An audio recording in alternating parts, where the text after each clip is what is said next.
of the important considerations, especially when using machine learning and AI for any purpose, including marketing and business use cases. So yeah, understanding data is super important, and sort of viewing the data in your mind, and it sounds funny when you say it, but this is actually what happens when you work long enough with data. You start to visualize the data structures in your mind and start to think about data differently than previously.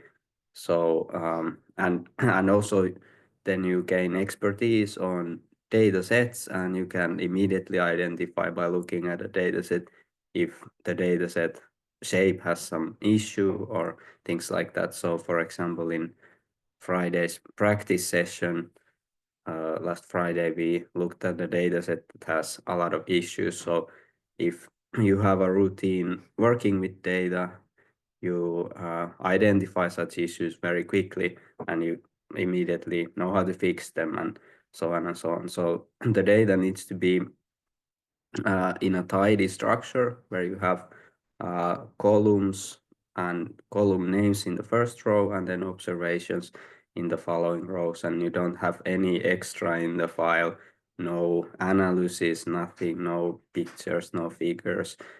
The last row is the last observation. It's not a total row or anything like that.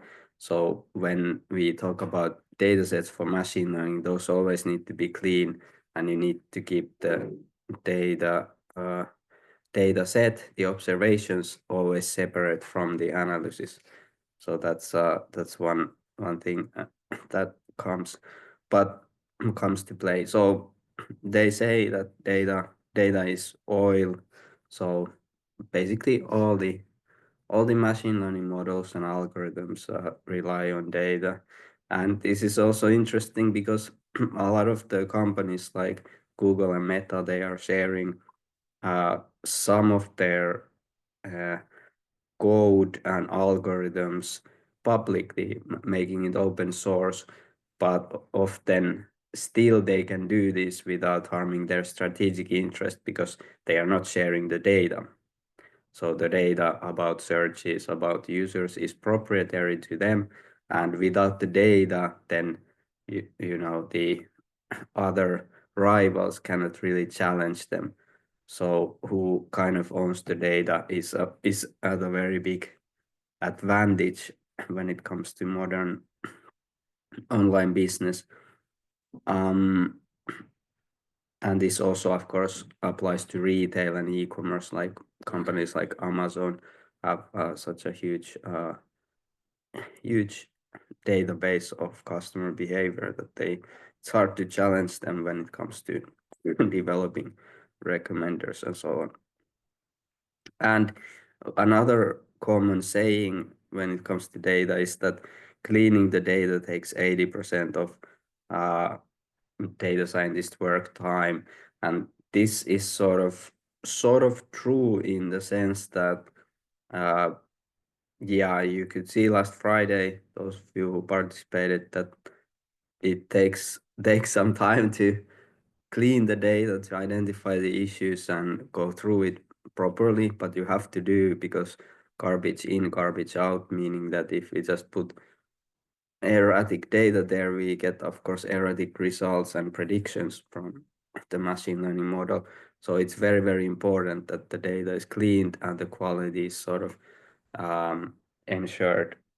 And on the other hand, before we feed the data into a machine learning algorithm, it needs to be pre-processed. So futures need to be changed into numerical format. So we cannot, there are some algorithms that actually deal with the categorical data, but most often you need to change the categories into columns so that you actually have just numerical data taking place or present in the dataset. So, and there are other pre-processing steps that might occur as well. such as normalization, standardization for numerical variables, and things like that. So yeah, indeed, it's very important to develop your skills working with data if you are involved in any kind of machine learning projects. So also data, to know the data is important because it really affects what kind of analysis can or should be done. So with if you have certain type of data, you could apply regression based algorithms. But then if you and of course it depends also on your task, whether you're doing supervised or unsupervised machine learning, and what is the exact variable or feature that you're trying to predict. So basically, yeah, you need to understand the data type to understand what algorithms are available to do the machine learning modeling. And for this reason, often, marketers, they tend to describe things and describe goals, and we want to increase sales and we want to predict this and that. But the first thing that a data scientist would then ask is that show me the actual data. I need to see a data dictionary. I need to see a sample of the data. So data dictionary is something that describes the data, but the variables are what is their definition, and yeah, then some samples so that the person can see what the data type is uh, and then how to approach the problem. Also, the size of the data set, it's very different to operate on a data set that's 500 observation versus 5 million. And in some cases, our data sets might be too small actually for machine learning application when we have some small companies and small use cases. But that's not always the case. Even with small data, we can sometimes do something valuable. On the other extreme, you might have too large data sets. So when you have millions of, or let's say hundreds of millions of observations, it might be very, very slow and computationally demanding to run algorithms and do machine learning, especially if you do it locally on your computer. So yeah, understanding variable types is important, and the size. So the size means the number of columns and rows in the data set. So that's also referred to as dimensionality. So the number of columns and number of rows, those are the dimensions of the data set.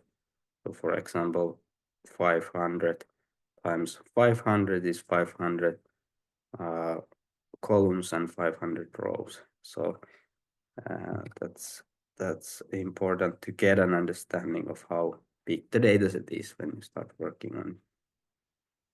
And also, it is important to know about data structures. So once you start doing machine learning in practice, then these data structures, yeah, affect how the code is working underneath, and how fast the algorithms are running, and how fast you are able to train the model, and so on.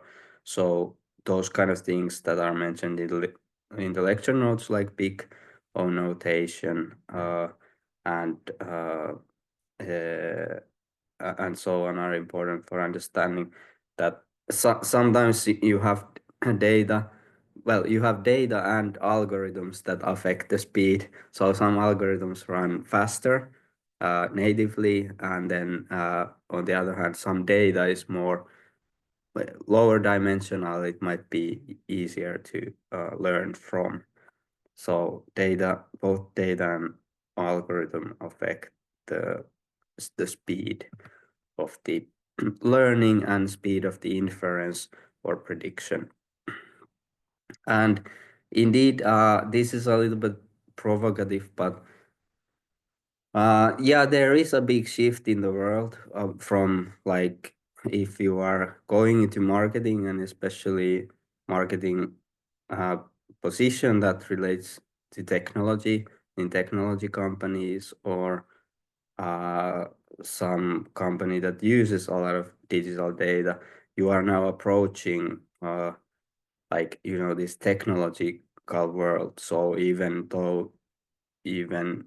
when you work with marketing, you work with data much more than previously, just because we have that data now. So you are expected to have skills working with data, or at least there are many professions and many jobs that now sort of require this. So there's need for this kind of talent and expertise working with data, which is kind of different from the traditional marketing career path where we think about selecting, some kind of pictures for advertising and doing catchy slogans and uh, have those kind of uh, yeah, maybe visually oriented emphasis. Of course, that career path also exists, but when it comes to technology, even in things like social media management uh, and yeah, social media. So that's, of course, we think of think of it as kind of in a superficial way as pictures and so on, but a lot of the decisions behind are driven by data. So it's no accident that you see what you see in social media, and behind someone becoming successful, whether it's a company or a person, might be a data driven optimization process, because the competition is very uh, fears there. So also there we are approaching the idea that you have to know about systems, platforms, technology, and data analytics. And here are some of the tools that, if you are into learning more and becoming proficient with data. So you could say that there are different types of tools. You have pre-processing and analysis tools, visualization and dashboarding tools, and then data aggregators. So I mentioned some common examples here. So of course, Excel or Google Sheet, those are still useful, like you could see from our um, practice session that we did a lot with uh, just Google Sheet, right? So as long as it fits into the memory, so previously there was like a 1 million row limitation in Excel, and probably also in Google Sheet. I don't know what it currently is, uh, but is some kind of limitation. But as long as it fits into the memory, it's fine to operate with uh, those tools.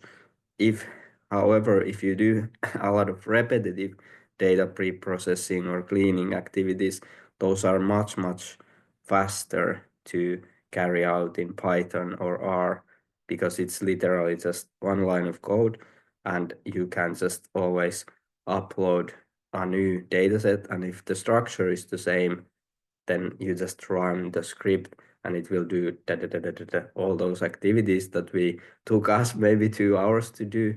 It would do now in 5 seconds. So there's kind of like a trade-off. If something is very repeatable, then or repetitive, that you need to do, and also always the structure is the same, then you can sort of, it makes sense to automate it and write a script. But if you are dealing with a lot of different data sets and you cannot predict them beforehand, then it's more difficult to write scripts that automate the pre-processing, because each data set might have its unique properties and unique issues. So you would need to deal with them case by case. That's why, the 80% rule that most of the time goes working with and figuring out the data. But yeah, don't sort of let anyone say that Excel is useless or you cannot use anymore, like that it's not fancy enough or something like that. That's obviously not the case. I use a lot of Excel, and it's yeah, it's if it works, it works. Visual graphical user interface, easy to do certain operations. Yeah, it's good, very good.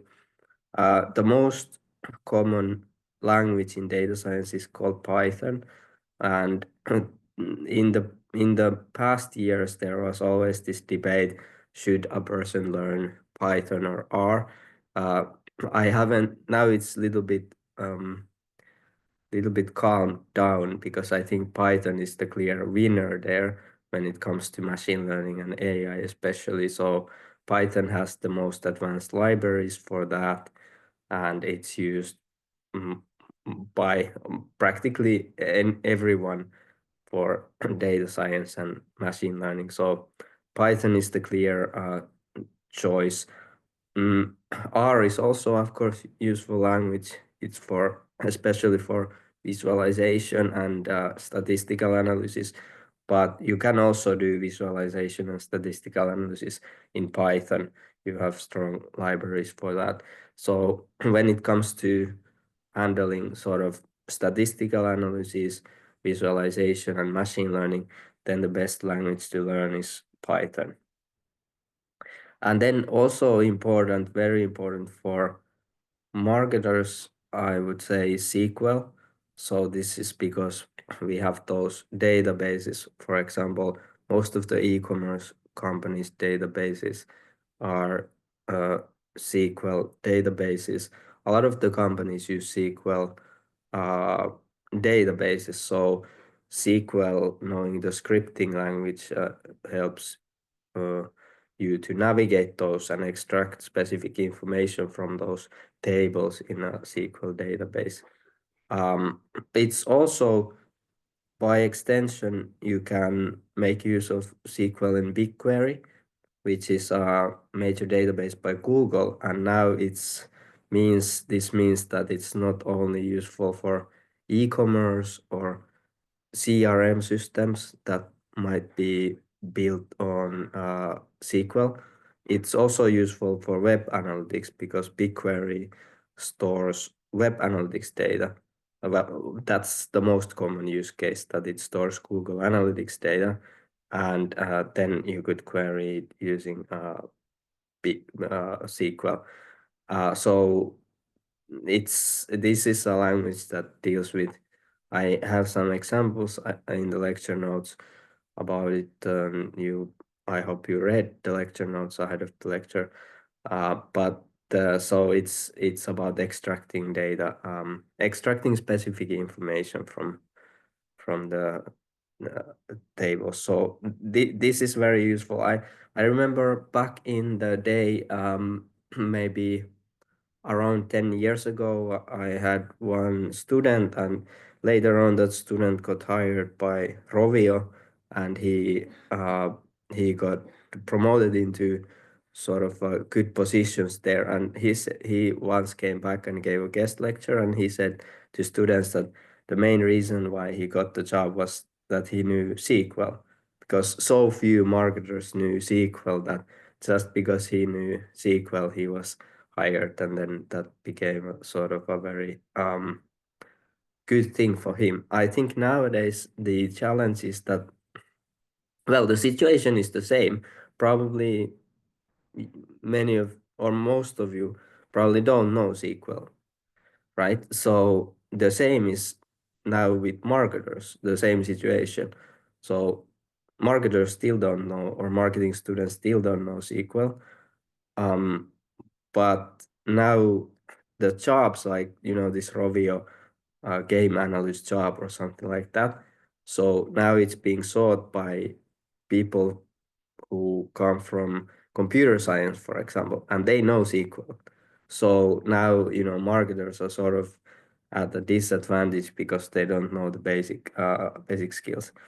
So so yeah, I just encourage you to take lessons and courses on these programming skills, programming languages. It will advance your career a lot. Okay, then we have also visualization tools, Tableau, Power BI, and Looker Studio. Those are also valuable. Those are more those are easier to learn, and more business people know them. So it's about building dashboards and then presenting and interpreting the data, and including in presentations those graphs and tables. And then you have data aggregator tools. These are that tools that, for example, e-commerce specialists use to extract data from multiple sources. This Supermetrics is a Finnish company. It's a good example of this. So basically, you can set up an Excel file, and through Supermetrics, you can connect to different accounts that you have. You can connect to Google Analytics, you can connect to your Google Ads, your Meta Ads, your I think maybe TikTok Ads also has API. So whatever has API, Supermetrics has built an integration with, and then that means that you can extract information from from all those sources and put it in directly into Excel, right? So, and it's easy to do. You don't need to run code, but they have the UI there and in Excel, and kind of like a plugin where you select what information you want to extract, and then the time period, and then you hit the fetch button, and then it finds those numbers and fills your Excel. And then you can do everything you would do in Excel. You can plus, minus, visualize. So, it's a convenient way to bring the data from online to an Excel sheet. So that's the sort of the great innovation. So here's a sort of visual idea of it. Google Data Studio is now called Google Looker Studio, but the idea is this, that they are just building a lot of integrations into different services that enable marketers to easily fetch data. And this is why this company became very, very successful. Previously, it was that, okay, you extract an Excel sheet from Google Ads, Excel from Google Analytics, and everything was separate, and then you put them into one file and do the analysis. So it's hugely time taking, right? So imagine if you do marketing in 10 different platforms, and you need to go and click and export, and then the other one do all the time period selections and select the variables to export, and then export, and then put all those into one file before you can do the analysis. So a tool like this clearly facilitates, makes it faster to get the data into a single file, and then do your normal analysis there. And here's another example. I mentioned Google BigQuery. So here's an example of how it could be configured. So if you have, for example, an app and a website, so in website, you will have Google Tag Manager, or GTM, and that is, or GTM would be installed there uh, as a script, and then that would have your GTM would have then would be configured in a way that it's sending data to Google Analytics instance, and then it's passed to BigQuery from there, and sort of the same logic in mobile apps, but you would have a different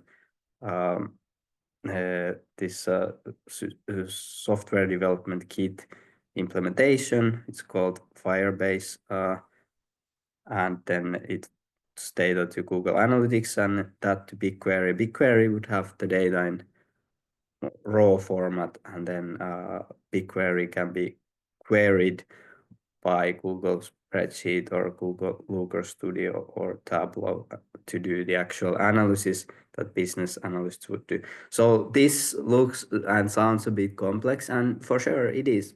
It's not as complex as it sounds, and this is sort of the reality that you have to face when you are working with data and when you are doing machine learning or AI projects. So these are the practical tools that you have to sort of learn about.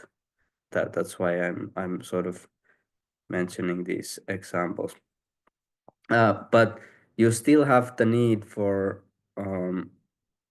the business side and the soft skills that were mentioned, especially when it comes to interpreting the data and putting it into a story.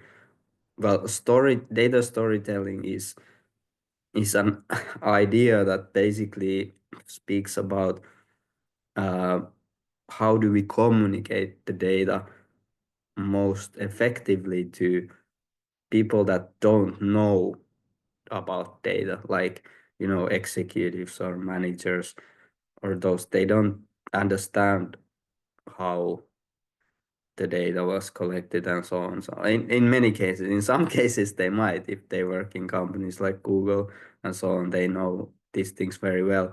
But in other cases, even in those cases, it helps you to build a story. So you want to build a story because you want a buy-in. When you're presenting something, some result, you want some action. So you might want more budget, might want more resources, or you might want the company to change something because you've noticed that they're doing something wrong. So you need to convince others, and that's called the buy-in. So you get the buy-in. One of the tactics is the data storytelling tactics, and here are some of the ideas or the parts. We have narrative elements, data components, presentation techniques that talk about that help you structure this story essentially. And yeah, you need to give people you need to talk about why it matters, what is the problem, and then how it can be solved. And instead of just telling that, okay, conversion rate was 2.3 this month, you need to give more context and tell what can we actually do to address it. So for example, content delivery network implementation could work here because that's what competitors have done. It's more appealing. So this data storytelling is related with data interpretation in the sense that we want always actionable outcomes.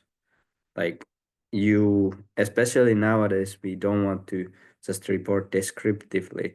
We want to give actionable recommendations, and the data storytelling is part of that because we are trying to tell it in an easy way so that the audience is interested in our presentation. There's a start and that gets them interested, and then there's an end that is the conclusion, the action that we want, and it's something that they find easy to agree with. So this is sort of a special skill that's not very easy to master, but if you are able to master it, you are able to get real changes done in an organization. So again, this is something that you might want to study and learn more about, the art of data storytelling. And there's also very interesting sort of ideas with the interactive reporting. I remember a couple of years ago, this was a thing, and everyone predicted, or some people predicted, that interactive reporting becomes a thing, meaning that you sort of use this notebook structure to create one report, and then you can connect it to a data source that gets updated automatically, and then the numbers will always be up to date. because the current way things work is that someone who does the analysis takes a snapshot of the data, and then they do a lot of work analyzing the data, and often they don't even use the code, but they do things manually, right? So think of the society and the world, how much we are wasting time on the data wrangling process. And then after that report is presented, it gets expired it expires in a month, right? So next month you need to do it again, right? The good thing is it's a lot of labor, so someone gets salary and we have jobs for that. That's fine. But then on the other hand, there was this idea that we can just create a report template and then connect it to live data sources, and then the numbers are always updated. And especially now with generative AI, we could also write the interpretation automatically, always based on the updated data. So there wouldn't be a need for humans to always repeat this analysis when they want to do report something in government or in municipality or in non-profit or in companies to report some results, because that's what takes a lot of time: getting the data, cleaning the data, analyzing it, and writing the report. Huge time takers. So this was sort of thought of a solution, but it hasn't surprisingly, it hasn't picked up. So the world still works on this manual working of uh, with data. So that's kind of it's an interesting. Maybe this will come in the future, but still the analysis is done manually by people today. And yeah, I mentioned already these languages, so important ones for marketers when it comes to data are SQL, Python, and JavaScript. So yeah, JavaScript is also important because it deals with the beginning of configuring analytic systems. So that is done using JavaScript. So JavaScript is the technology between installing uh, web analytics such as Google Analytics. So that's what, but it's also a language for manipulating front end, so front end design. So it's a UX or user experience related language as well. So it's used for, maybe we could say in marketing, it's used for two purposes. One is to create the website layouts, and the other is to install and configure analytics tracking code.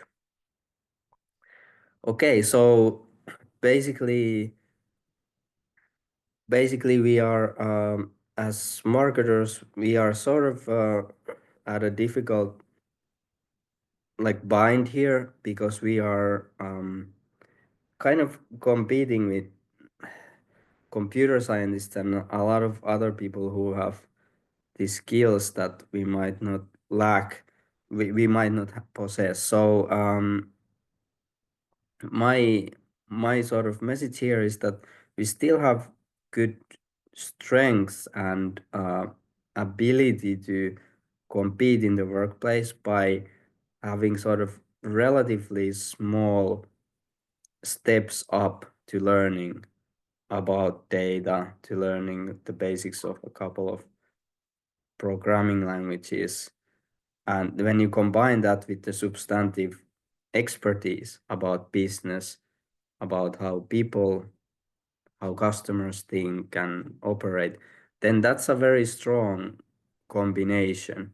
And that's clearly a side that, people in computer science, in their training, they really, again, based on my experience, they undervalue the user perspective. Like most of their education and training deals with systems and technology and code rather than how people think, how people behave, and how how human psychology works basically. So this is the strength and advantage if you are able to um, bring that marketing knowledge and human knowledge and combine it together with this understanding of technology. So this will give you really good starting point for your career. And yeah, uh, as I mentioned, SQL is something that I recommend sort of to start with because it's when it comes to working with data and dealing with data. Of course, the challenge is that the chicken and egg problem that you kind of need need to have a case, you need to have an access to SQL database to do something, and that's a little bit more challenging aspect of it because there are no, or I couldn't find any dummy data sets. So, but there are other sort of simulated environments where you can learn this. For example, in Data Camp, um, they have courses that sort of simulate the SQL environment, so you can learn. But yeah, SQL is an interesting language. It's super old, 50 years old, and it's still one of the most popular one of the most used ones. So it's sort of like this cockroach of a language that is very old but extremely useful and has kept its value through many decades. So as long as we have relational databases, um, SQL would be valuable. So nowadays we have some alternative database structures as well, but relational databases are still the norm. So that's why SQL is sort of as valuable now as it was 50 years ago. So here's an example of this relational database and relational data. So it's organized in tables. So here is an e-commerce example. So you have tables for customer, tables for order, tables for product, and tables for product category. So the idea is that for customers, we want to store certain information like um, email, name, password, address, and contact details, so on. So now you remember what I told you last Friday, that ID is very important. So this is the explanation why ID, we added the ID to the data set because IDs are we can use them as connectors here. So you have customer ID here and you have customer ID here. So you can connect these two tables. So basically you can, if you know this order was made by this customer ID, you can now look it up and see all the information. You can extract this information about the customer. So we cannot sort of put it in one table, right? Because we have so many customers, right? So, but we use the ID there, and then the other table has all the information about the customers. So through this, we can sort of efficiently store the data and use these IDs to find data from related tables. And the same here. So we have order ID, and then it's here again the identifier, so we can find it. And here we have product ID in the order details, so we can find if we need to find information about the product in this order. Then we have all this image, price, stock, uh, status, and so on. So yeah, it kind of works like this. And then again from product, we have category ID, and we can use that to access related data in category about the category of this product. So this is an example of how it sort of works, and these the tables and the table variables are these are not like kind of like standard for e-commerce. It would be always something like this, but the database can be designed in whatever way. So in gaming it's different, so the tables in gaming are different than in e-commerce or whatever, but the idea is that you can basically design any kind of database with this table structure and logic. The idea is that then then of course the one who starts to do the analysis has to know the table structure, what the tables are and what the variables are. So that's why I said that the data dictionary is very important, right? Because you cannot, well, actually you can visually see this information if you are using some kind of software that visualizes the SQL. So in this e-commerce case, most of this information is kind of self-evident, like is delivered, means that it's okay, I can deduct it from here that it means that the status if the order has been delivered or not, right? So this is also why I said you need to name the variables descriptively, right? That was one of the issues in the dataset last Friday. So here it's done well because most of this order quantity, you can figure it out from the name, but sometimes you have some things that might be little bit more difficult to figure out. So that's why data dictionary and this kind of documentation of a company's data should be done. And that's also part where again marketers could help, because in many companies actually they lack data documentation, and this makes it first of all harder for new people when they come to understand what data the company has, how it is structured, what are the variables, and so on and so on. So without documentation, it's very hard to know this. You have to go into these table structures and figure out things by yourself, right? So this happens, for example, when a vendor changes or when someone who designed this database leaves the company, right? So the one coming after then might not know all the stuff and they need to figure it out from the start. So this is often actually the case. And secondly, if we don't know about the data, it becomes harder for us to figure out how to turn it into something valuable, right? Like marketing automation use cases or customer relationship management, loyalty programs, things like that. If we don't have a clear understanding of what our existing data is, where it is, and so on. And some of it might be in a SQL database, some of it might be in another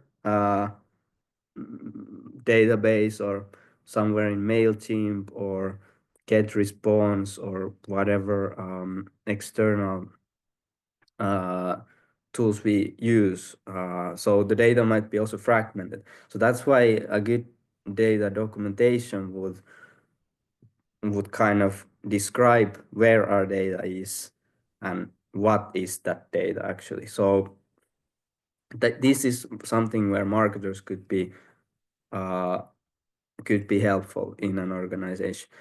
Unfortunately, documentation is a major part actually of computer scientists' education, but because it's so boring to write down this stuff, they often don't do it. And also because they're busy when they do this programming and they do this design and architecture, then it takes double the time now to write the whole thing up. So it's just a human tendency to avoid that kind of extra work. So they just do this stuff. And in their training, they are taught that document everything, document everything. They are repeatedly told that. But, just like in theory of marketing, you are told to listen to customer, listen to customer. Still, as a marketer, you go out and you never talk to customer, right? So this also happens in marketing, what we teach you in theory, then in practice, when it's difficult or hard or time consuming, then okay, let's not do it, right? So in programming, it's about documentation, but we as marketers, when we want value from the data, we want to extract the data and use it, we need to first understand it, and that's why, you know, one one practical way of going about it is to work with the engineers to figure out what the data is about and document it together with them. So this can be a very good practical starting point for collaboration with developers and also producing something of value for the company, which is the documentation. Here's an example from Google Cloud. So in Google Cloud, one of the services is BigQuery. So this is just an example of how the BigQuery UI is set up, or basically it's kind of like a lot of the complex machine learning stuff, including how data is organized, can be run or operated through this kind of graphical user interface, which is the nice thing about Google Cloud. You can start, and also other clouds like Amazon and Azure. So you can start new services, you can create things by clicking. There are options, add, and there are graphical options for doing. So you can neatly combine the benefits of graphical user interface and then running code. So here's an example of how then you would run a query to extract some information from tables. So here you can see these tables are structured. So you have a database, and then it has individual tables that are connected to one another, and then you can extract the information from them and do a lot of different things. So these kind of tools make it a bit easier for us marketers uh, to learn and operate data-based systems, because we don't need to run everything in console in the terminal, and that's a nice thing. So then, in addition to relational data, we have other data types. For example, knowledge graphs are very important for marketing use cases. So, or graphs in general. So graph would be a network. So basically a network with nodes and edges. So node is this, and edge is this connection, and they can have different sort of types or associations. So here's a knowledge graph example of a movie, and it has certain type of information. So knowledge graphs were sort of very important way of organizing information in the past, and then afterwards they kind of became a little bit out of fashion, I would say. But graphs never went out of fashion, because they are sort of Google relies on knowledge graph to a major extent, and then of course social media is based on graphs because of the social network being a graph structurally. So there has always been a big sort of interesting graphs, or graph research has been sort of vigorous and relevant. But now it's also relevant today because of the generative AI using sort of now reusing or reapplying a lot of these concepts in the retrieval augmented generation, or RAG. So basically for a prompt, we could extract specific information from graphs and then insert that dynamically to increase the probability that what we want from the LLM will correspond to the facts or the specific information that we give to it. So a lot of the custom AI tools now rely on combining this kind of structured graph information with the LLM's text generation process. So it's a way of controlling LLMs essentially. Then we have, so we can think of this data, like for example, the tabular and nested data. So often this graph data is a nested data, and then relational data there that you could see in the previous examples is tabular. So tabular means that this is here are examples in Python. This is pandas data frame.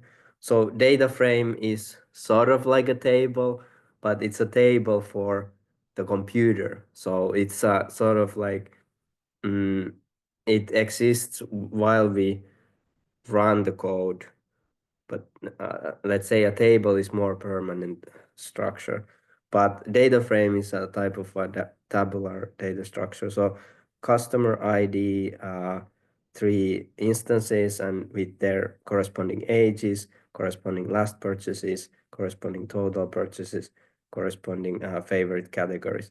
So this is an example of how we could store data for example, for machine learning in a pandas data frame.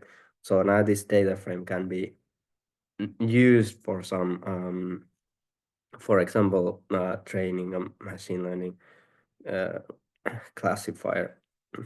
And then, so that tabular structure, again, columns and rows is kind of an idea here. So this customer ID, age last purchase, and so on are sort of now the columns, and then the values are the rows. So you can convert this easily to, for example, CSV file and export it into a table, a sheet that you can use in Google Sheets or Excel. So it's the same. The structure is the same. It's a tabular, but this nested is more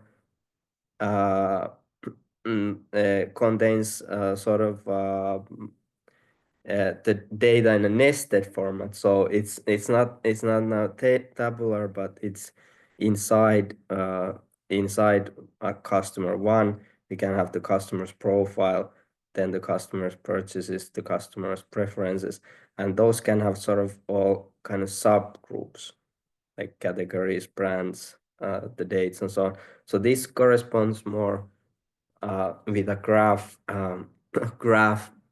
structure, and also this kind of structure. I think this is what this example is. I think it's JSON. So JSON is what APIs would often use. So when machines communicate or when software communicates with one another, JSON is a typical data structure that they use. So it's passed as a JSON string, the information from one source to another. So it's sort of like a standard data structure or data format for systems to communicate with one another. But it's also a data structure that's sort of compatible with presenting graphs, because you could have this as graph data where you are sort of describing the relations between the nodes more conveniently. And you can also understand data as sort of by its dimensionality. So you could sort of visualize or think about 1D data or one-dimensional data, two-dimensional, and three-dimensional data, right? So one-dimensional would be a list. So for example, this is a list 1A true. It contains these three things in a list. And then array is another word that's a type of list, you could say, that you hear often mentioned in computer science. So array is sort of the same as list, but all the items in the list need to be the same type. So here it is 1, 2, 3, and here these list items are different. So, but array and list are both one-dimensional data types. And then two-dimensional data types are the data frame, the table, and then often a matrix. So matrix is sort of it's a tabular data structure, um, uh, typically. So yeah, so matrices are, for example, what recommenders often use. So we can have a matrix of, for example, customers in the rows, and then content in the columns, and then the matrix elements or the cells would contain, for example, how if a person has watched a certain video or not. And this type of data structure can then be used in recommendation purposes, often using data dimensionality reduction, because matrices tend to be sparse in production environment, which means that if you have, for example, this Netflix case where you have millions of potential videos or films, so, and then you have also millions of customers, right?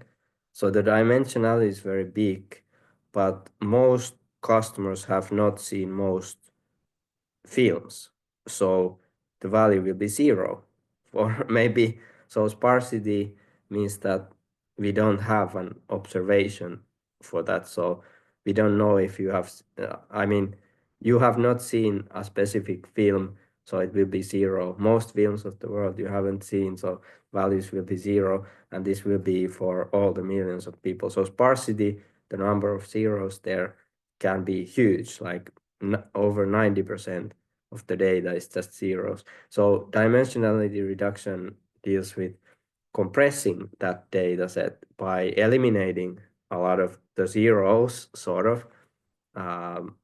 It doesn't, strictly speaking, eliminate the zeros, but dimensionality reduction tries to, it compresses that into smaller number of components that then those components represent viewing patterns of people. So from 1 million columns, we can go to 5 columns that describe 5 archetypical ways of watching movies, basically. So this is the idea that sort of was behind the Netflix, the famous Netflix algorithm in the uh, in the um, competition that they did, recommendation competition. So yeah, so I mentioned already that data frame and database table, or data frame and table, are similar. Here is some information about what makes them a little bit different. But essentially, a useful way of thinking about it for marketers is that a data frame is sort of like a table, but for the computer, for the, especially for Python. In Python, you have the pandas uses data frame, so everything that is processed by pandas is or needs to be put into a data frame. That's sort of a good rule of thumb here. And then also important for marketers is this idea of aggregate versus individual level data. And this matters a lot and it's not often well understood. So aggregate data is something where you have many observations grouped. And so, for example, monthly sales by store. So, or let's say sales last month. So that's like one observation that the sales were 10,000 euro, 10,557 euros, right? So it's grouped data, but then that kind of data is hard to use often for statistical analysis, and because machine learning is a type of statistical, let's say a derivative of statistical analysis, now it becomes also difficult for to use for machine learning. So often for machine learning, the type of data that's usable or useful is individual level data. So for example, individual customer observations. So this is an issue because often from analytic systems we get aggregated data, right? If you want to export data from Google Analytics about people, then it's often grouped, right? We can get like, all the people in one, or maybe we can group it by age and gender in some cases, 25 to 34 year old male, and then we can get the number of purchases they had. But if we want to predict how age affects the probability of purchase, that group data is much more problematic relative to having, a data structure where you have each customer at its own row, where you have customer ID 1 is male and purchase amount, row 2 female, purchase amount, row 3 male, purchase amount again. So now this type of data, individual level data, is more informative. It can be used more readily for statistical analysis and for machine learning. But the trick is that a lot of the data we get from web analytics platforms, from social media analytics platforms is aggregated. Google doesn't give you that by default. It doesn't give you that each visitor what they did. It always groups it in some way because of privacy, because of strategic reasons and whatever. So the difference, and this is why it's often more valuable again to use our own data from our own SQL database, for example, because there we have each customer or each order separately stored. So that's individual level data, right? So instead of having 5 data points that describe, or 2 data points that describe each gender, we now have all of those 500 people that make that difference. So you cannot do statistical analysis on 2 data points. If female average purchase value was 500 and male was 600, now if we just have those 2 aggregate observations, we don't know if they are significantly different. We need to know more. So that's why to do such analysis, we would have to have all those females and males in rows, and then do that analysis and know that, okay, it's not by chance that females have a higher average purchase value. It's actually they are significantly statistically the difference is statistically significant. So the kind of the same idea for machine learning. You cannot just put aggregate a couple of aggregate rows and say, okay, do some machine learning, right? Because you don't have the data for it. It can still be valuable, and we can still say that, oh yeah, females actually buy, the average order value is whatever 15% higher than male, and that's fine. That's descriptive analysis. That's not statistical analysis, and that's not machine learning. If we want to do machine learning, often we need this individual level data. And the trick there, or the dilemma there, is that it's often hard to obtain from online analytics and web analytics and online advertising platforms. They almost never give you give you individual level data. So you would need to rely on your own data sources for that. So that's something that makes it harder to implement machine learning for data that we obtain from online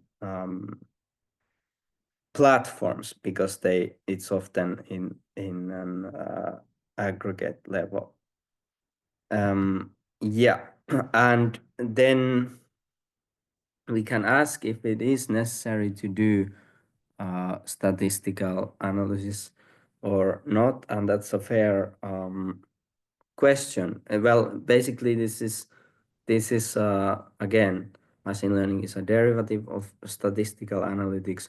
So in some cases, it's fine just to do descriptive reporting, and in those cases, the aggregate data is sort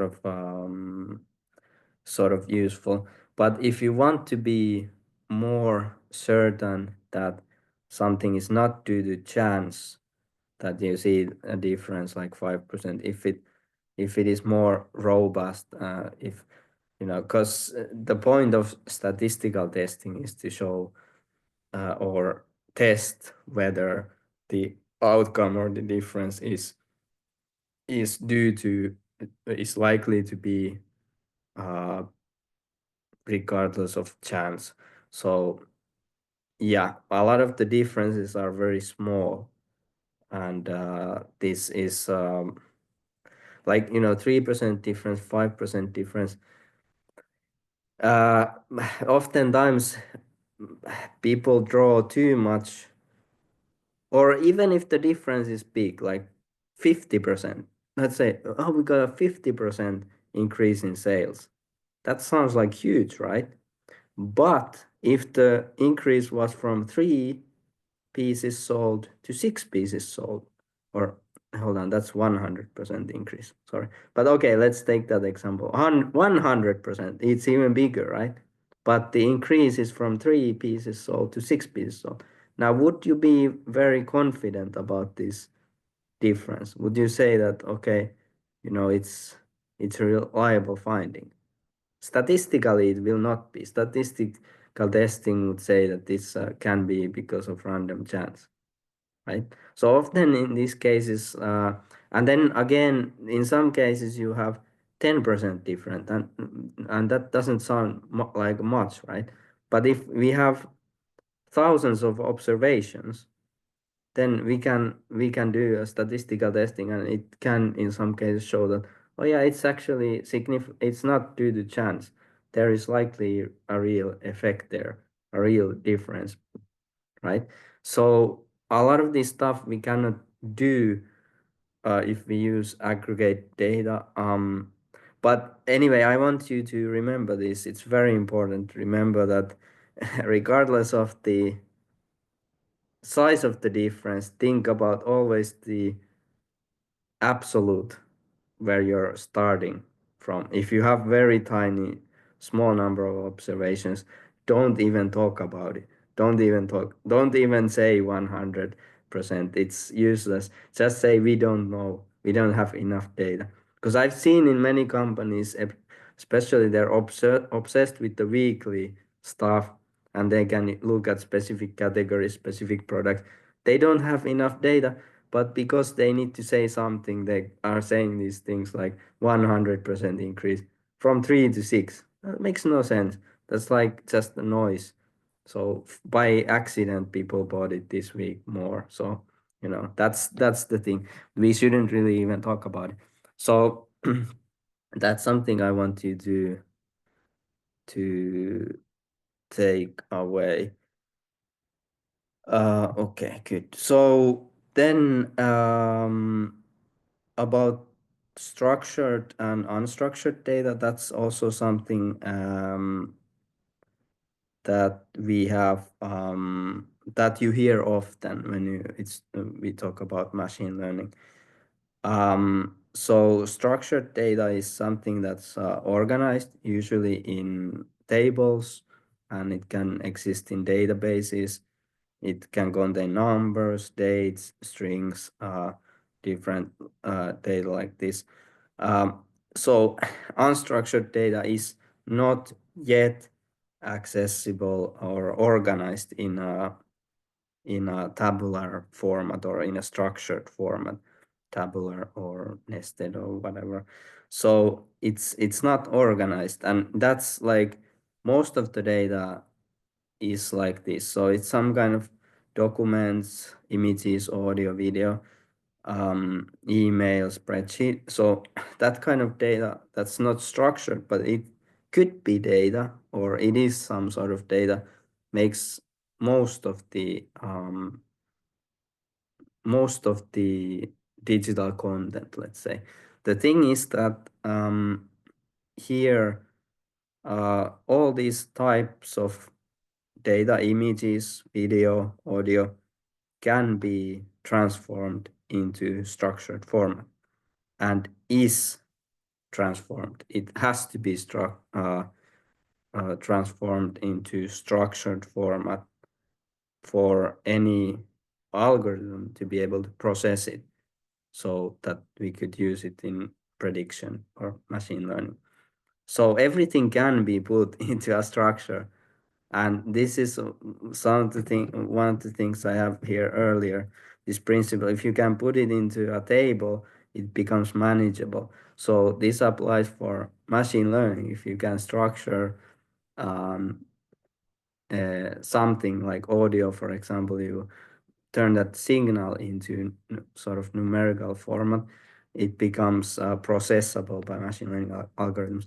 But this applies to us people as well. If you can put, let's say, this course, that you put those activities that we discussed, like attending the lecture, reading the lecture notes, watching the videos, if you put it in a table with some kind of deadline or schedules, and then you tick those boxes every time you have, or you cross an X there in the column done, then it's more manageable, right?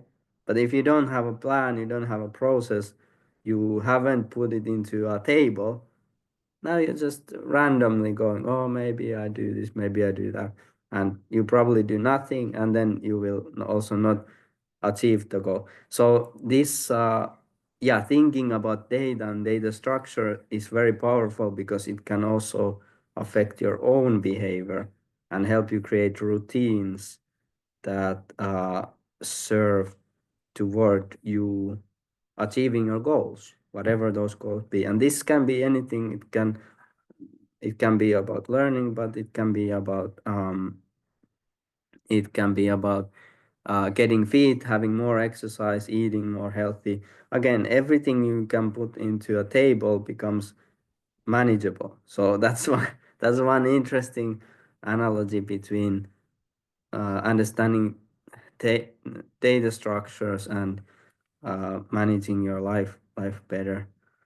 Okay, so yeah, so structured and unstructured data.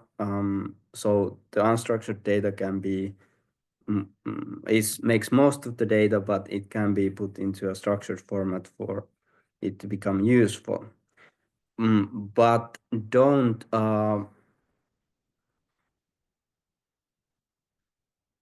confuse the concepts of structured and unstructured data with labeled and unlabeled data.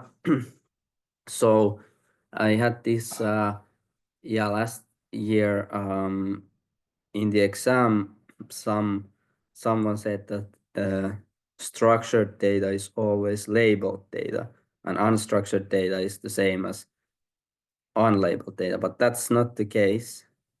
Those are two different things. So structured and unstructured data deals with if the data has been put into a structure, such as table. But once it is there in the structure, it can still be unlabeled, right?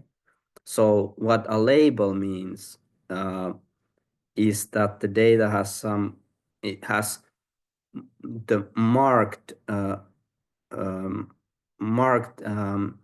dependent variable, or it has the marked class or value that we want to predict, okay? And unlabeled data doesn't have any target variable that we want to predict. This might be a little bit complex, but here are some examples. So why this is important is that we need labeled data to do supervised machine learning, right? And by this time, now you need to know what supervised machine learning is, because it was in your first week's practitioner videos and it was in your lecture notes. So I'm not going to explain it here, but you need to have supervised labeled data for supervised learning. When you don't have labeled data, you can still do unsupervised learning to achieve some kind of task, right? So with labeled data, example is that every row would be marked 0 if it's legitimate and 1 if it's fraudulent. So you have a column there that's fraudulent, and it's 0 if no, 1 if yes. And then that row also has a lot of other columns that describe the characteristics of that observation. So those other rows or columns there are independent variables, or like we call in machine learning, features.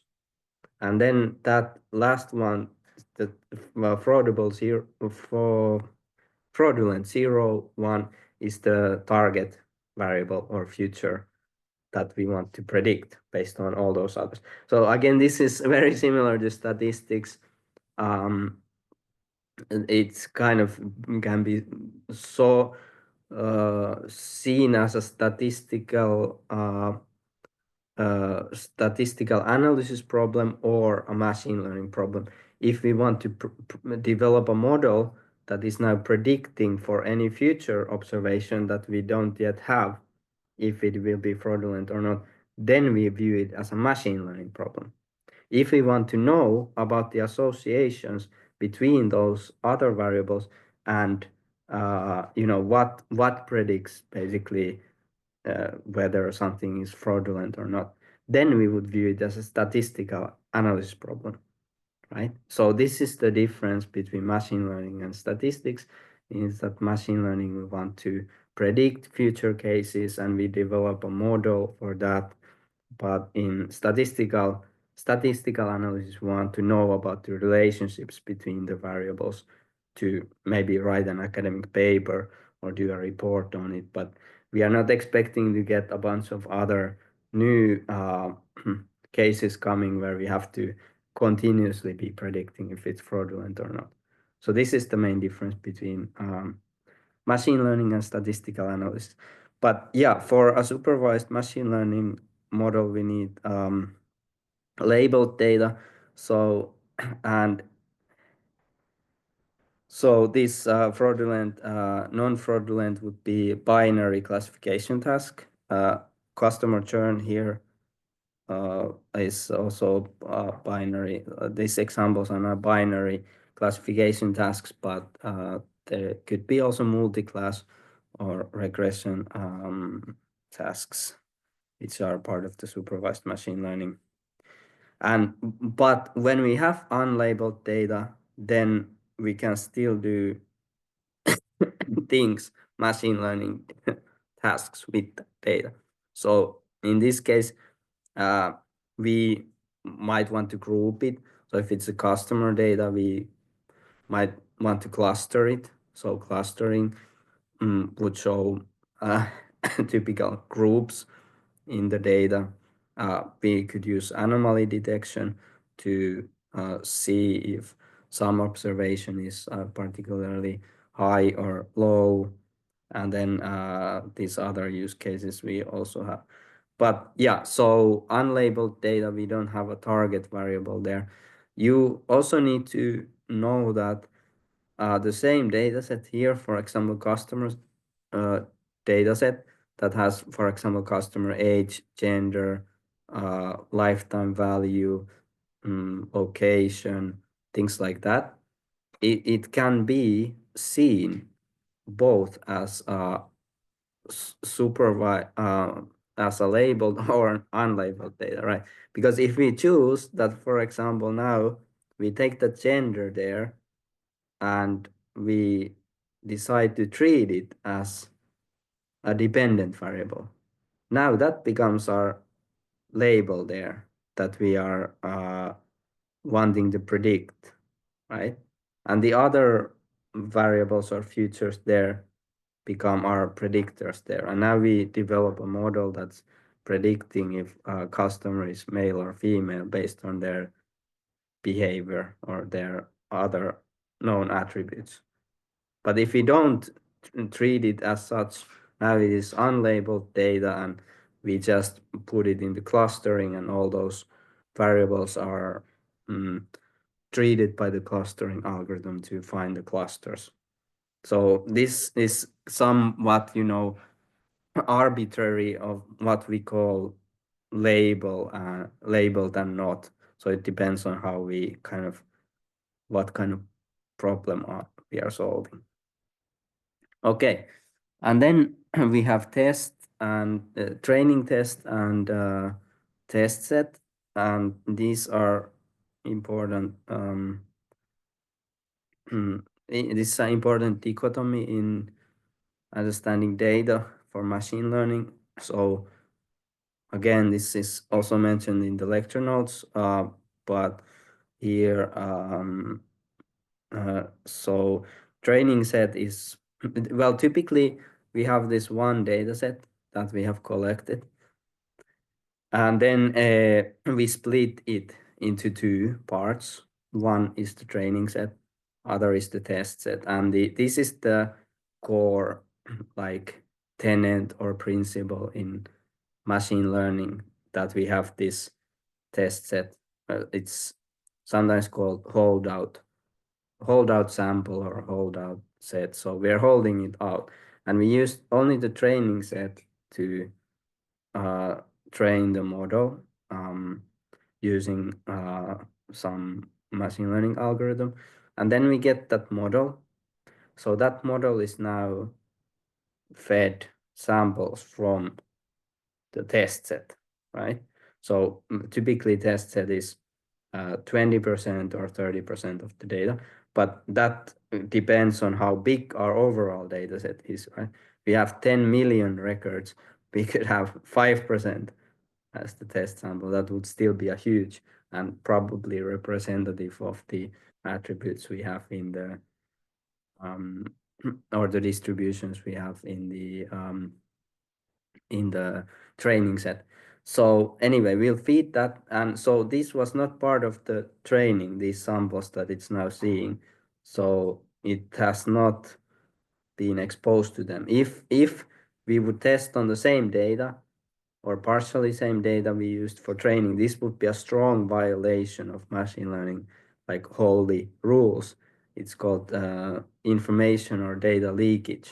So we would actually, that kind of testing would not be valid at all. So it's imperative that these samples that are part of the test set are never used in the training process. They're used in the testing stage now, because we know what the actual values are there. It's called ground truth. So for example, we know in the fraudulent case, we know that, this particular sample from the holdout sample was fraudulent, but we don't tell it now. We are going to keep just the futures, and we're going to ask this model, is it fraudulent or not? So it will give us an answer, 0 or 1. And then we repeat it for all the, let's say, 3,000 samples that were in our test set. And then we, now again, as I mentioned, we know the actual ground truth. So the what the true value was. And then we have those predictions.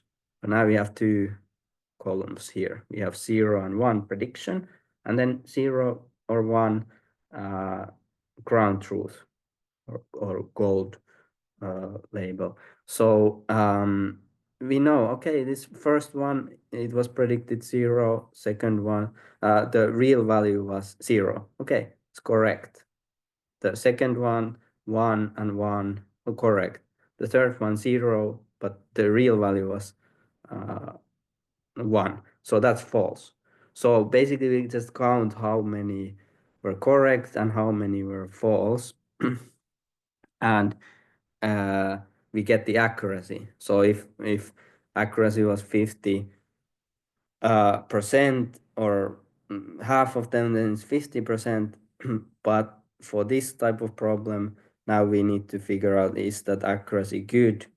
And if we have just two classes to predict, 0 and 1, and we get 50% accuracy, is it good or not? It's not good, right? Because if we just randomly guess those values, that will be 50, we are 50% correct in a random guess. So we are just at the random level. So sometimes we are measuring using this random guess as the baseline. So if we have now 80% accuracy, we can calculate how much is that better from 50% and say that, okay, we were this much better than a random guess, or our model was this much better. So so this is how the training and test set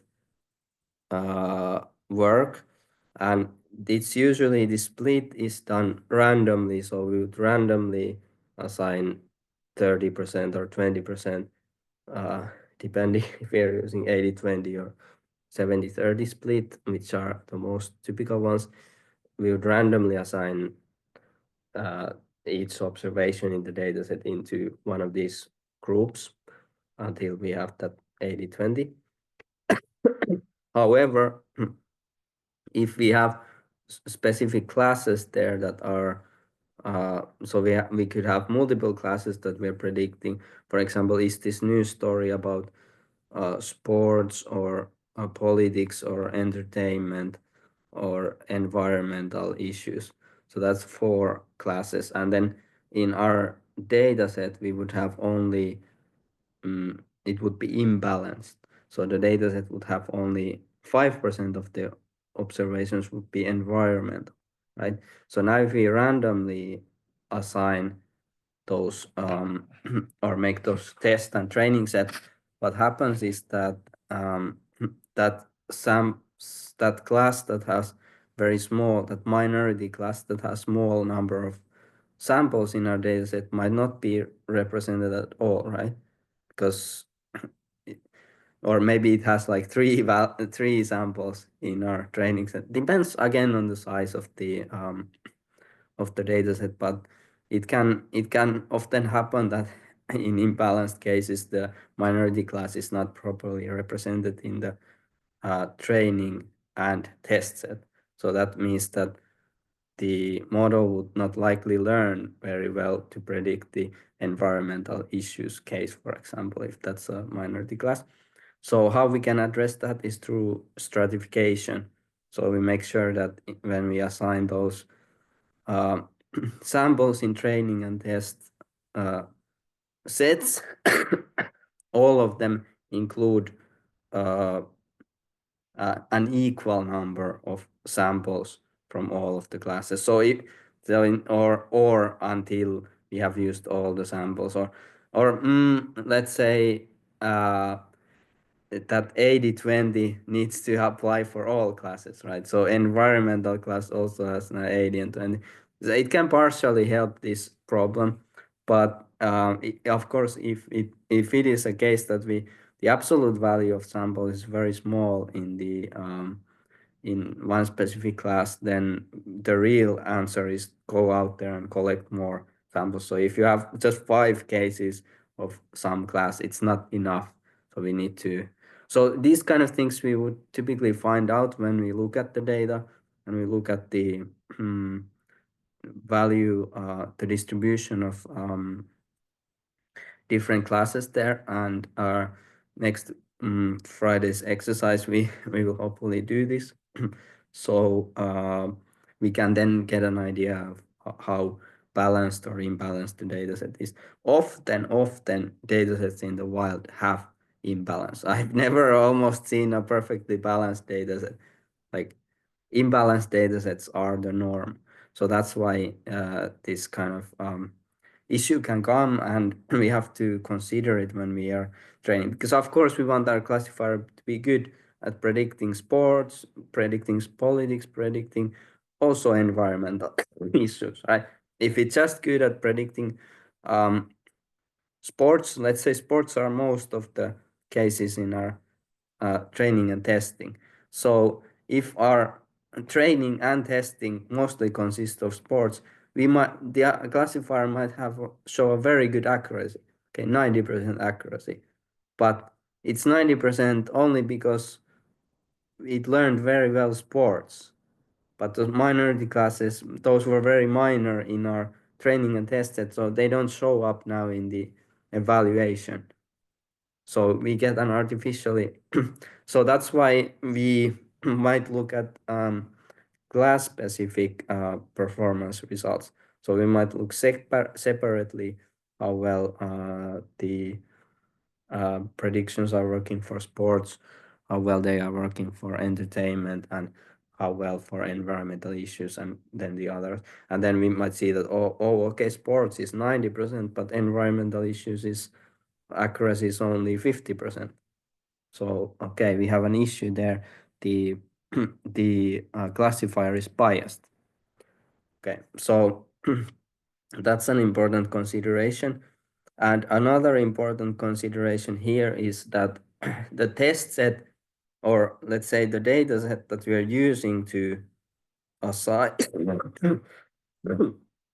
to create the test and training and test sets, it can be flawed.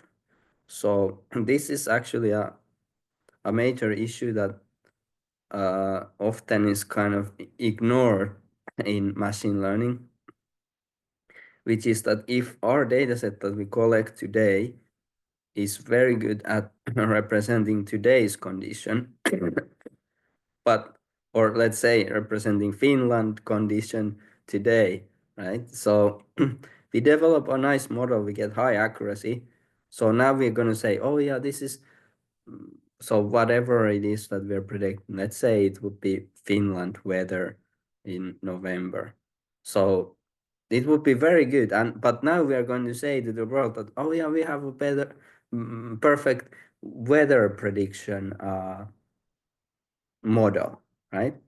So then, okay, someone from Spain applies that model and sees that, holy crap, it's tomorrow will be 9 degrees Celsius. That's it's a total disaster. So this is just a bogus example, but it kind of shows the idea that from the test set you can get very good results, but that doesn't automatically mean that your model is predicting the whole thing in the world, the whole phenomenon, right? It's actually just predicting very well your test set, but uh, whether your data set corresponds to the conditions in the world, whether it's very representative of your customers or your products or any possible products, depending on how broadly you want to frame the prediction, determine or affects how like ecologically or externally valid your predictions are. So you could have a very good model, but with very limited applicability. So this is often not mentioned when we uh, are discussing machine learning, and I think it should. So that's why I'm mentioning here. So think about, really, is the dataset representative of kind of everything that you're trying to predict. If you're just trying to develop a classifier for one company, for one company's documents, for example, then it's like fine. You're framing the problem very narrowly. This is company X's document classifier. You don't need to generalize into all companies, right? But then you also need to be knowledgeable that okay, this model only works for this company because it's very custom developed. So then if you have another company with different documents, you need to develop again another model. So and some of the models are very company specific. Other models are very generic, like for example, something like LLM, uh, general purpose model that is not specific, so it needs to work across different use cases. Okay, and then we have here some strategies for the lack of training data. So you have some cases where it's hard to get the training data when you want to develop models. So here are some ways I would you see I would sort of caution against one of these, which is data generation. And this is one of issues that you see, especially nowadays, when it's easy to generate data. We have synthetic users that do synthetic behaviors, simulated behaviors. We have, um, artificial generated content, of course, by LLMs. We have also algorithms like Smooth that generate artificial or synthetic data. So I would like to just caution you against this. It's an increasing trend to not get real data from real users and customers, but to use these kind of surrogates.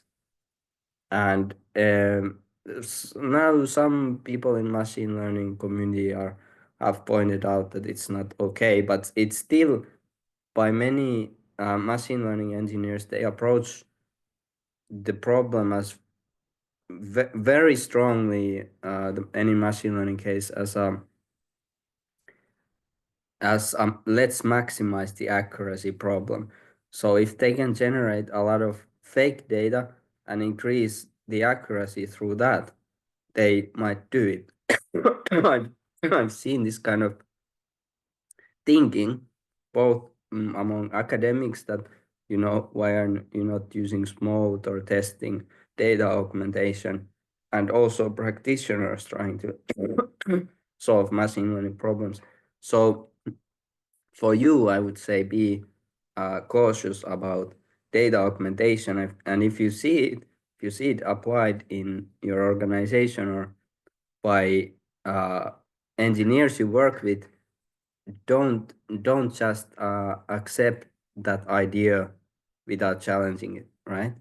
Because you might be a beginner and you might think that, oh yeah, they use Mode, what a fancy algorithm, but just never take it at face value. Actually, their reasons for using that is not okay, because their reason is just they want to maximize that number, that predictive accuracy, and that's not the the right reason for fabricating data, right? I mean, it's common sense, right? But it's being done, and it's just because it's a game of maximizing that accuracy. So whatever tools we can use, we use.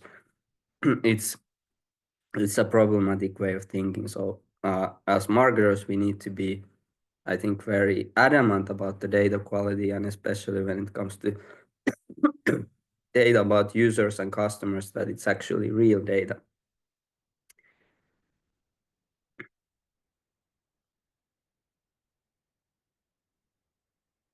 And then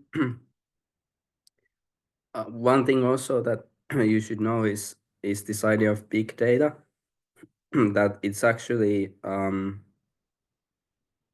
in most of the cases you work with, you will not work with big data. I've probably only worked with big data once in my life. It was when we got League of Legends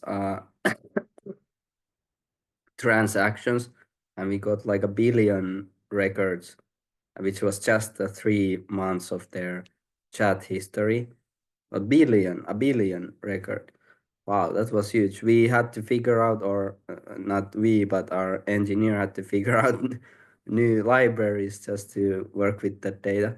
But even in that case, uh, we wrote a research paper. We ended up using a sample of that data. So you can use sort of the idea of central limit theorem or the law of large numbers kind of as a proxy here, which is that the more data you have, the likely you are to capture the true distribution of the phenomenon that you're trying to measure, right? So what it means that if you have, let's say, 1,000 chat uh, samples from League of Legends, you already have a pretty good sample describing how people behave there. Now you have 10,000. Okay, you might, you know, the additional value of that is smaller. When you go from 10,000 to 1 million, it becomes even smaller. You are learning less and less.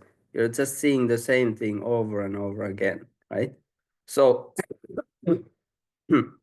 a lot of the stuff that we do, even when it comes to machine learning, we can train a classifier with, let's say, 10,000 samples, some or even fewer samples that we have annotated. And then we can generalize it to the 1 billion samples and classify those. So we don't need to deal with the 1 billion records, the big data, most of the time, even when we have big data. So this is an important consideration.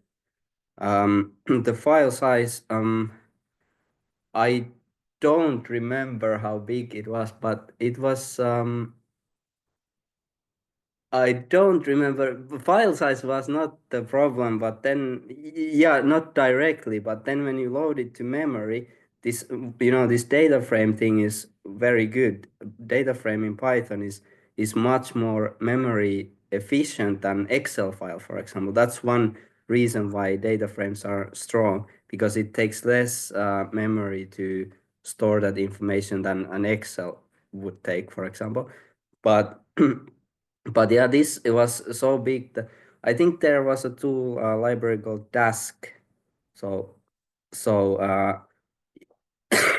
yeah, maybe I don't know 100, probably not as much as 100. Uh, you can there are different libraries. So there was library. First he tried to actually uh, uh, put that the data into batches, sort of split that and not load it all in memory, but just treat those batches. But then he found this Dask library that deals with really big data files, and there are efficient data sort of formats. If you save a big file in CSV, it might take maybe 10 gigabytes. But then if you use something like, I think, Parquet or those different formats, it has the same information, but the file size is, significantly smaller, maybe few hundred megabytes or something like that. So there are interesting libraries in Python to deal with really big data sets. But my point here is that often it's not even needed. We want to train a classifier about, for example, in this case, we work with toxicity. If toxicity detection in League of Legends, we don't need to use 1 billion samples to do that. We can do it with a much smaller. So we can use a subset of the data. So in this case, I'm going to tell the engineer, oh yeah, extract, give me 10,000 samples. I can work with in Excel with that, you know, and I can develop a very nice annotated data set of toxic, non-toxic, I can put it then to Python and develop a machine learning classifier. And then he can go, or anyone can go ahead and implement it and feed in all the billion samples there. It will take quite a while to get the predictions, but actually not super uh super long. And then we could check that, oh, okay, we can take a sample of those that are completely unseen. They were not part of my training data or test data, data, but those 1 billion, we can take a sample of them and look that, oh, okay, this makes sense and it's correct. It's not. So this can be sort of a hacky way. So very rarely you come across with big data, number one. And secondly, even when you do, you can sort of sample it and treat it as a small data and still do very effective machine learning at it.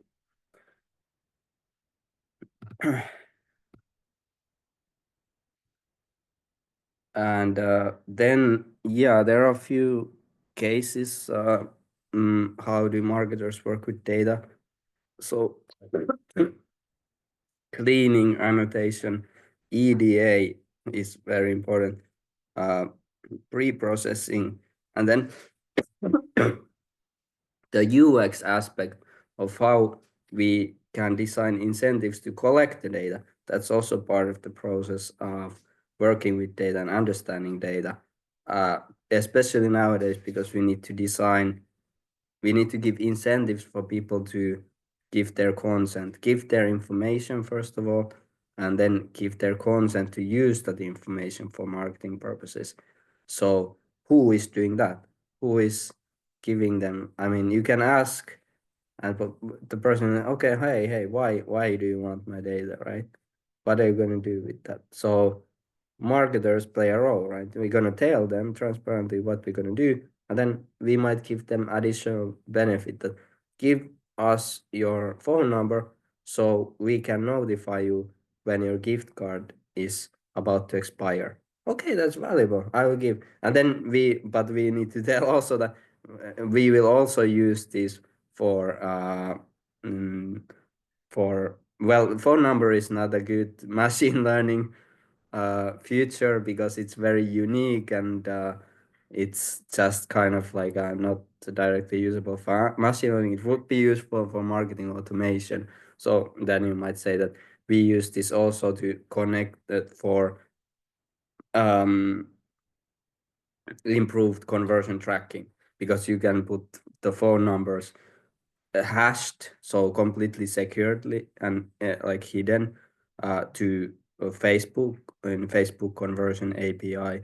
So you can scramble them and put it there, and it can it's an additional point for conversion tracking to see if a person has if a Facebook campaign has yielded conversions, right? Because Facebook needs to know are people from conversion, our customers who are also Facebook members, and then some Facebook members have seen our ads, and then it will try to do the attribution. But if it doesn't know who has converted, because the pixel doesn't always work properly, so now there is this conversion API that gives more information to Facebook so that they get more, and one of the attributes can be phone number. So you have the Facebook phone number, and we have a phone number of person converting. So if they match and that person has seen our ad, okay, now Facebook can do better attribution, and we know more about the campaign's real effectiveness. So anyway, we need to we need to create such incentives. So cleaning is what we did. Annotation is what we're planning to have now for this week's Friday session. So first we need to annotate data. That's one step toward the uh, building machine learning models. And then exploratory data analysis and pre-processing. are some things. So this data cleaning, I included in the sheets. One way of viewing it here is another way of viewing data quality. The EDA process is very, very vital and very, very important for marketers. So exploratory data analysis, this is the first step. So after knowing what the data is, or basically this can be part of learning about the data. So we look at what the data is about. So this would be a typical step that a data scientist does when somebody gives them a data set and says, okay, go ahead and do customer lifetime value prediction on this data set. So they would, okay, wow, there's a big data set. I need to get used to it. I need to understand it. So they would do, okay, let me do EDA. And they look at the distribution and frequency of um, the data, and they would do all this kind of stuff. And here the thing is that some people view like in this Microsoft example, EDA as an to include also data pre-processing. So pre-processing is necessary for, again, to transform the the data for in a format that's suitable for a learning algorithm. And others view EDA as a separate thing where we just explore the data, but we don't change yet its property, and we would view those as two different things. That's why I had here this in parentheses, the pre-processing, because some people view it as a part of EDA. But anyway, from there we go to training and these other aspects. But that's one process of viewing EDA. Here's another, and here also you can see the data transformation being part of it, missing data and so on, and communicating findings and insights. So it's a little bit, mm, it can be viewed as learning about data, but also making changes to uh, to fix the data, to clean the data, and to make the data workable for learning. So these kind of things are intertwined when people approach data science or do the data science in practice, because often they see something there like imbalance, and then they try to fix it at the same time while they observing it, I guess, to save time. And and yeah, and here's a sort of a diagram showing the role of EDA on other aspects of ML process.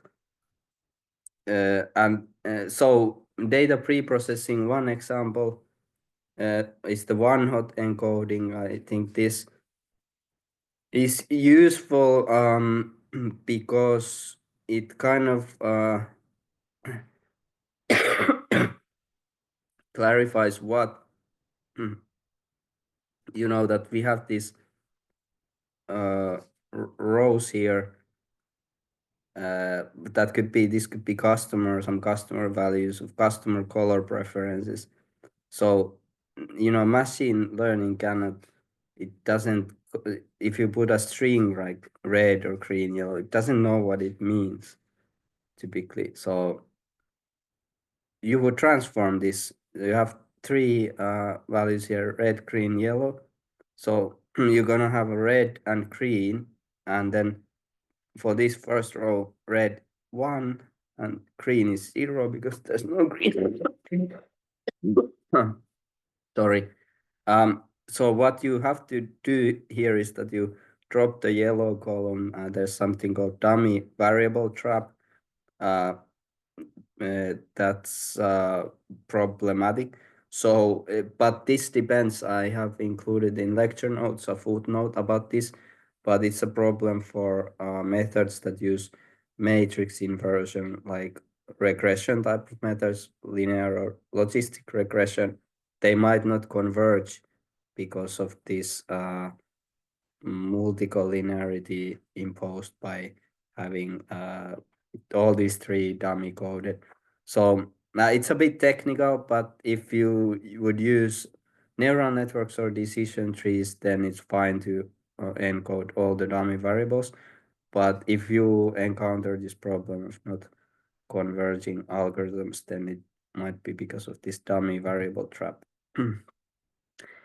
All right, and then data imbalance. So this I already mentioned, but this is very important for data. Very, very important. Most data sets are imbalanced, but also this is important because we can easily get wrong impression of a model performance if we don't acknowledge this idea here. So for example here, conversion is a rare event, so dataset is very strongly imbalanced. So for example, for 1,000 visitors, maybe we have 20 purchases, just 2%. So 98% of the time, there's no purchase, right?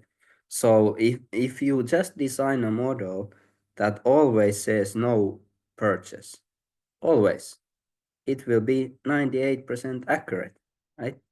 That's huge accuracy. 98%. Amazing, right? The model is amazing, almost perfect. But it's totally useless for conversion prediction because it's always predicting no purchase, right? And yeah, every potential customer is now missed by such a model. So how do we deal with this? There are specific ways. One that they use is the synthetic. I put it in parentheses. I don't like that method, so I encourage you not to use it. Oversampling would mean that we are when we develop a classifier, we, for example, take as much as those minority class. We try to make the classes of equal size. So and hopefully we have a lot of samples. So even the 2%, if we have millions of records, right, it's still a lot of data. If we would have only these 1,000 visitors, we really cannot do any machine learning. But in real cases, we have a lot more. So uh, we might have still, thousands and thousands of samples. So we can take from there and we just make sure that they have the same number. Non-convert is like, let's say 5,000 samples and then converted for another 5,000. So now when we train, it's getting equal amount of information from both classes. So this is one way to address it. Another is to use different metrics altogether. So instead of looking at accuracy, which is very fallible metric, we would use others like F1 score or Matthews correlation coefficient that adjust for this imbalance. Accuracy is a very bad metric when it comes to imbalanced data. Okay, now we are out of time, so I thank you for your attention, and on Friday we continue with the data annotation exercise, and see you then. Bye. Thank you.